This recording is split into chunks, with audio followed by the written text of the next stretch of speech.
Hey everybody, we are back. My wife Nicole and I, which it's actually today is a very well. When we're recording this, is a very special day for us. It's our anniversary.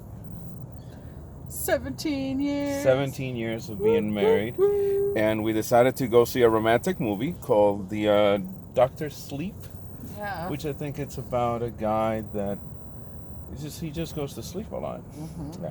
Anyway, no, it was not about that. Anyway, and coming up also, we're going to be knowing each other for almost 19 years. Right. In like another 7 days. So. Crazy. I know. Can't believe we've known each other that long. So it's a special. We did go see on our anniversary. So we had a choice. We could see a romantic comedy, right? Yeah. Or we could see a scary movie, which is the first time we actually seen a scary movie since we started doing the reviews. So this is our first horror movie review. We've done superhero movies and comedies and dramas and stuff like that, but not a horror movie. That's because usually I don't like to go. No, because you're just, yeah. But I don't like jump scares, so. There were some jump scares in this. A few. Anyway, we did go see Doctor Sleep, which is a direct sequel to The Shining, the Stephen King novel made by Stanley Kubrick. I got some thoughts on it, but I'd like to get your thoughts first. What did you think? I absolutely love this movie. Did you like this movie because you saw The Shining, or if you never saw The Shining? Well, you know me about movies. I don't remember too much about movies. The only thing, I don't remember much about movies. They kind of come and go. But this one, they hit you over the head with all the big parts of the movie. Yeah. I mean, every single scene in the movie. I don't remember too much about The Shining, but that came out when I was a little girl. When was the last time you saw it? I've seen The Shining twice. I saw it when I was like 15 years old. Rented it and watched it. And then I saw it maybe about a year ago. I think I've seen bits and pieces here and there as an adult, but the thing about it is, I tried watching The Shining and I tried getting The Shining. I just don't get it. I don't think The Shining is a great movie. I mean, a lot of people like it and they love it. A lot of references, genres and stuff like here's Johnny. Yeah, but that has nothing to do with anything. It is a cult classic, though. Oh, it is. But if you never saw The Shining, I think you still get this movie. Yes. I think if you're in the camp like me, that has seen The Shining a couple of times, but don't get it, I would like to see it again, now understanding kind of what he is, kind of what is the overlook.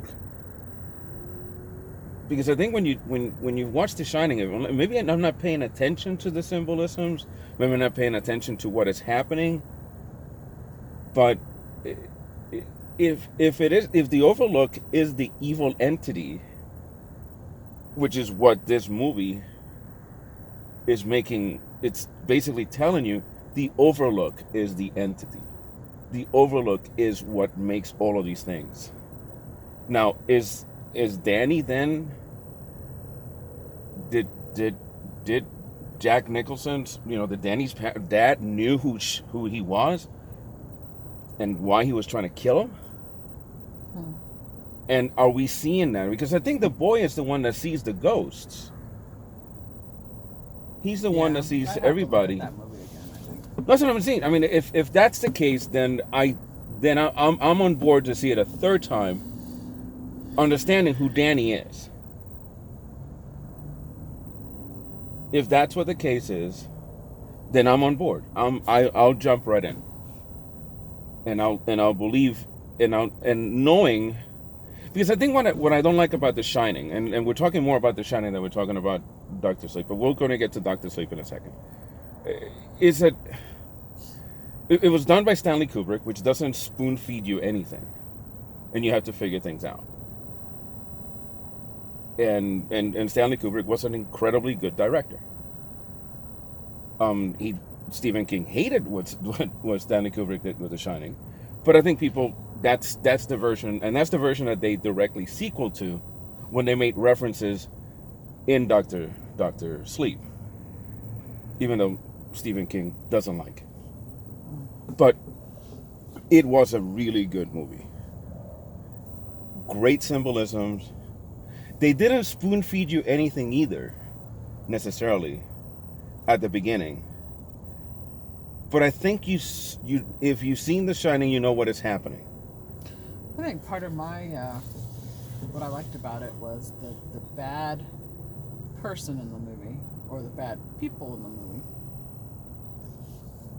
There was like a little a vengeance scene where things were happening to them, and it actually felt good. Oh yeah, no, they were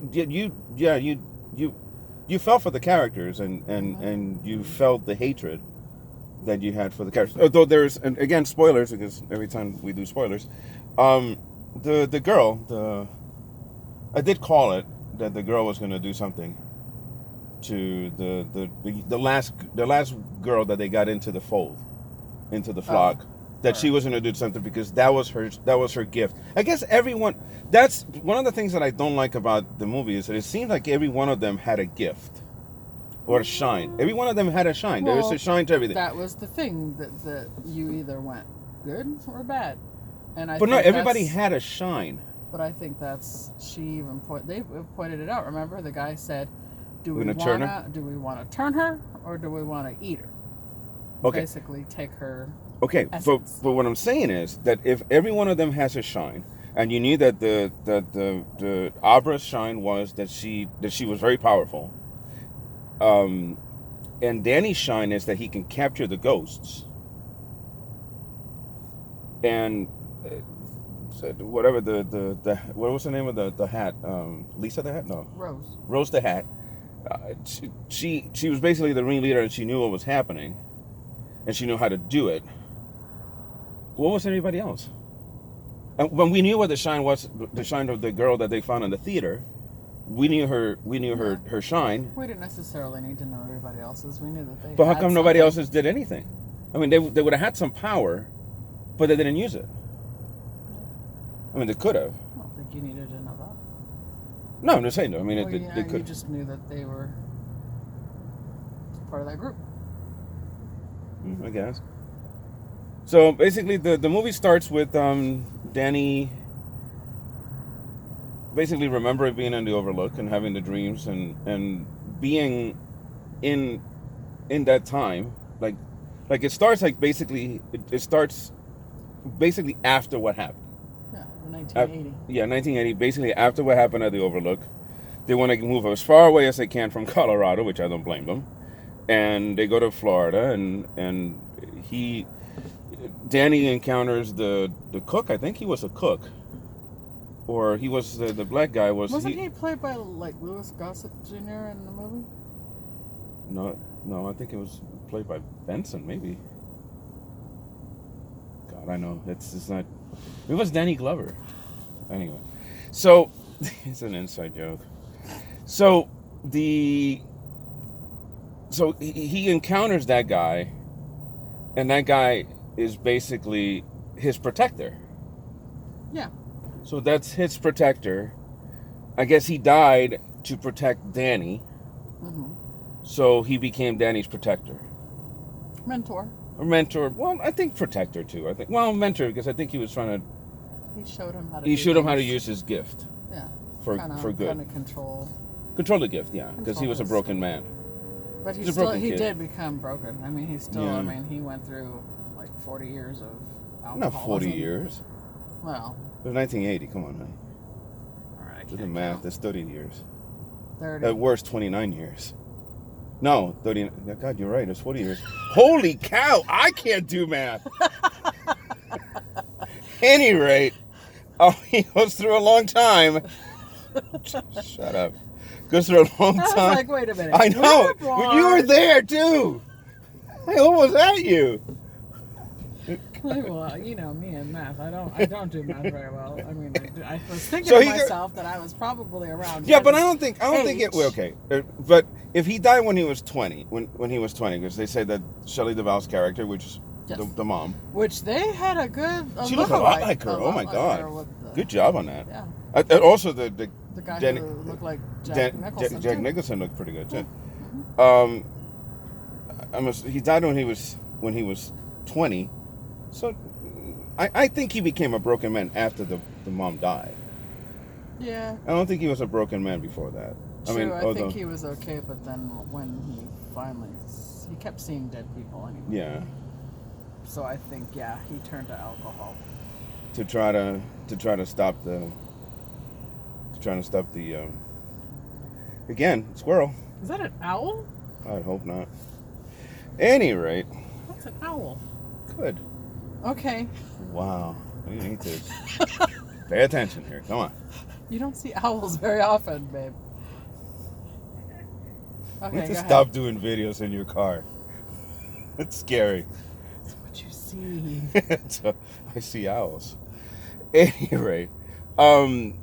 So he's a broken man. He finds a friend. He turns into Alcoholic Anonymous, and then through a wall, he's basically talking to a girl, communicating with another girl that has a shine.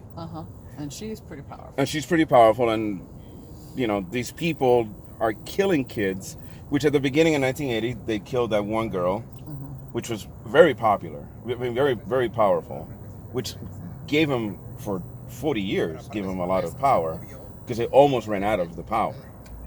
So some people have a little shine, other people have a lot of shine, and that girl had a lot of shine. Right. So the guy, basically now these people are trying to go after her, and they basically lured him into the Overlook Hotel. And they lured him into someplace else.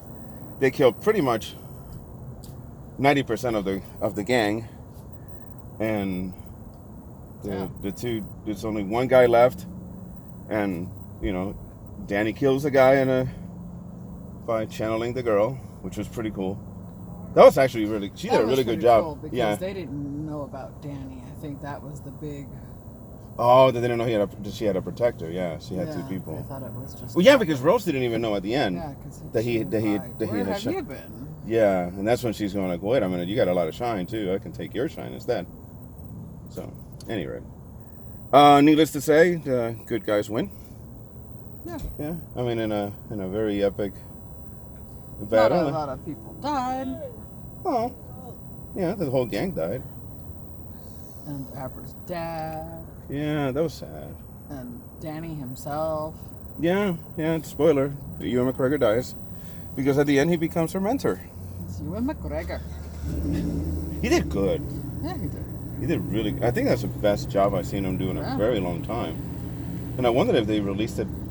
I mean, I know that they release a lot of movies on Halloween that are scary, but I wondered if they actually released this one on purpose, just to maybe he could be a dark horse for nomination for best, because he did a good job. I mean, that was one of the better jobs I think I've seen him do.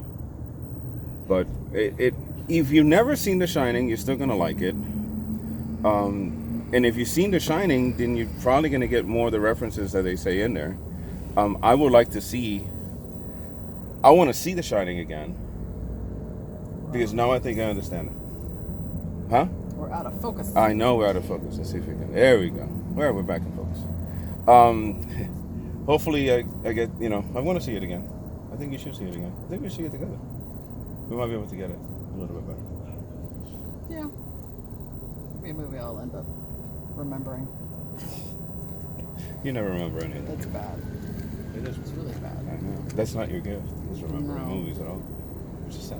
I think there's only maybe one movie that I can remember much more. Do you know what that movie is? Poltergeist? But I've seen it over and over and over. Yeah, over and over and over again. So it's repetition. Okay. Yeah, I need muscle that. memory. Yeah. Mm-hmm. Well, let's not see movies that many times. That's crazy. Who sees movies that many times? So what do you give this movie?